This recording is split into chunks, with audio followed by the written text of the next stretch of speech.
नमो अरहन्ताणं नमो अरहन्ताणं नमो अरहन्ताणं। हम अपनी यात्रा शुरू कर रहे हैं आत्मनियंत्रण के द्वारा।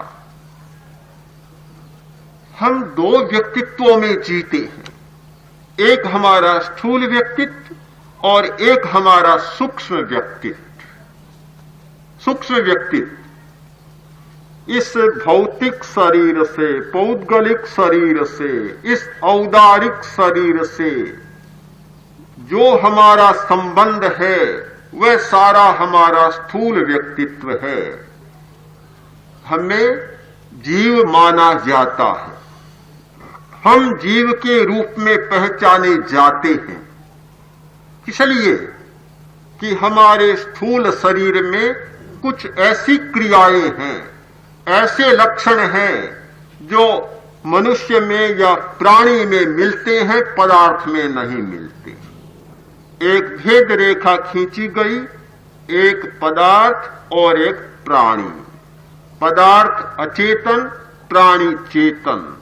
चेतन और अचेतन के बीच भेद रेखा खींची गई, कुछ लक्षण निर्धारण किए गए कि जिनमें ये लक्षण मिलते हैं वह प्राणी होता है और ये नहीं मिलते वह प्राणी नहीं होता, वह अचेतन होता है। तो हमारे इस स्थूल व्यक्तित्व की जो व्यक्तित्व को सामने लाने वाली भेद रेखाएं हैं वे हमें जीव प्रमाणित करती हैं, हम उनके द्वारा जीव प्रमाणित होते हैं। हमारा सूक्ष्म व्यक्तित्व हमारी दृष्टि में जीव नहीं है, आत्मा नहीं है। हमारा स्थूल व्यक्तित्व हमारी दृष्टि में जीव है, आत्मा कोई माने या न माने।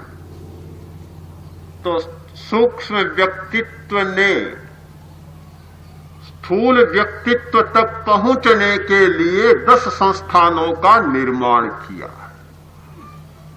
सूक्ष्म व्यक्तित्व और स्थूल व्यक्तित्व के बीच में 10 संस्थान हैं। गति, इंद्रिय, कषाय, लेश्या, योग, उपयोग, ज्ञान, दर्शन, चारित्र और वीर। ये 10 बड़े बड़े कारखाने हैं, इतने बड़े उद्योग संस्थान हैं कि जिनकी तुलना वर्तमान के किसी भी कारखाने से नहीं की जा सकती। बड़े से बड़ा कारखाना, बड़े से बड़ा युद्ध के शस्त्रों का निर्माण करने वाला, अणुअस्त्रों का निर्माण करने वाला कारखाना इन कारखानों की तुलना में इतना छोटा पड़ता है कि जिसे पर्वत और राई की तुलना नहीं हो सकती, वैसे इन कारखानों की उन कारखानों से तुलना नहीं हो सकती।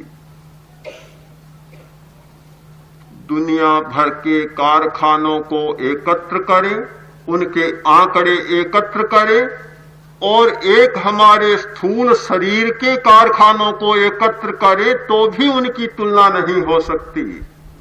मैं मानता हूं आज के विज्ञान ने सूक्ष्मता के जगत में हमारी दृष्टि को इतना साफ कर दिया कि आज पुरानी सूक्ष्म बातों को पुष्ट करने के लिए और प्रस्तुत करने के लिए हमारे मन में साहस होता है। अन्यथा हम स्वयं भ्रांत रहते कि भला इतनी ऐसी गप्पे हाँक कर और क्या किया जाए, बड़ा एक ताज्जुब होता।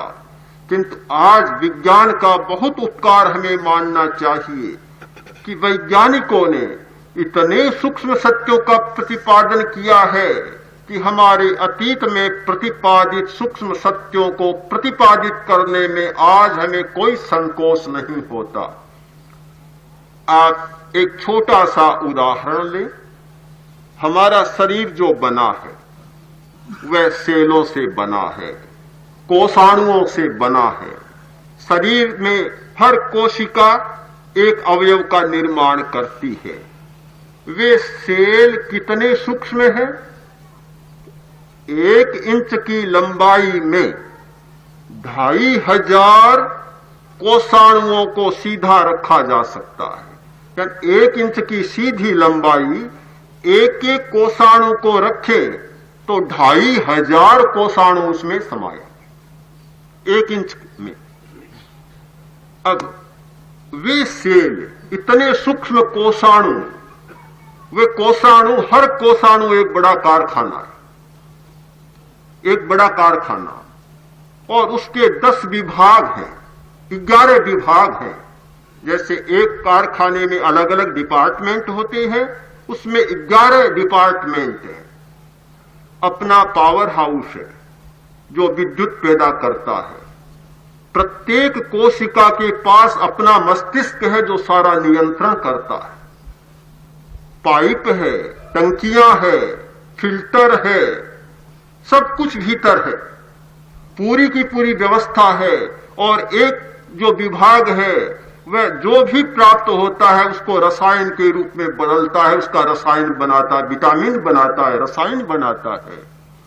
और प्रत्येक सेल में 10,000 से 1 लाख तक निर्देश लिखे हुए होते। यदि उनको छापा जाए तो एनसाइक्लोपीडिया ब्रिटेनिका जैसे 2000 वॉल्यूम निकल जाते एक से। कहां आज के दुनिया के कारखाने, कहां तुलना हो सकती है। और ऐसे अरबों अरबों सेल हमारे शरीर में हैं, अरबों सेल। इतना सूक्ष्म जगत है हमारा। यह तो केवल स्थूल शरीर का सूक्ष्म जगत, और सूक्ष्म शरीर का सूक्ष्म जगत, उसकी फिर कल्पना ही क्या करें। जिस सूक्ष्म शरीर ने इस स्थूल शरीर का निर्माण किया, उस स्थूल शरीर की यह सूक्ष्म रचना है, तो जो निर्माता है सूक्ष्म शरीर, उसकी सूक्ष्मता पर जब विचार करें तो शायद आदमी का दिमाग काम ही नहीं कर सकता। दिमाग का काम है ही नहीं हुआ। बिल्कुल ठीक है, ये दिमाग का काम है ही नहीं। तो इस सूक्ष्म शरीर ने स्थूल शरीर के साथ संपर्क स्थापित करने के लिए या स्थूल शरीर को जीव का व्यक्तित्व प्रदान करने के लिए 10 बड़े बड़े कारखाने बीच में खोल रखे हैं। उन कारखानों का काम है कि जो उधर से सूक्ष्म आए उसे स्थूल बनाना, इस स्थूल शरीर में उसे भेजना और इस स्थूल शरीर के व्यक्तित्व को जीव का स्वरूप प्रदान करना, जिससे हम पहचान सकें कि यह जीव है।